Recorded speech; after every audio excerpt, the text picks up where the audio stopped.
A két ország közötti gálamérkőzés egy barátságos találkozó lesz, amely a sporton keresztül közelebb hozza a két nemzetet, hangzott el ma a rendezvény sajtótájékoztatóján.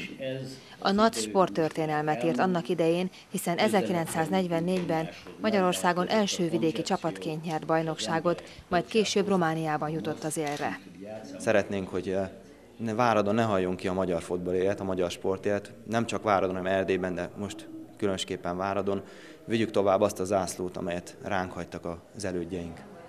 A gálamérkőzésen várhatóan a pályára lép a többi között Bölöni László, Pap László, Urbán Flórián, Vukovics László. Az Erdély öregfiú csapat felkészítését Jenei Imre volt szövetségi kapitány vállalta magára.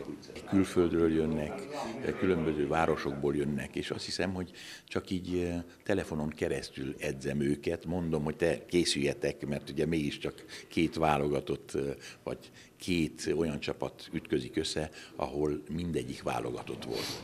Az esemény napján a Nagyvárad-Budapest útvonalon nosztalgia vonatot indítanak.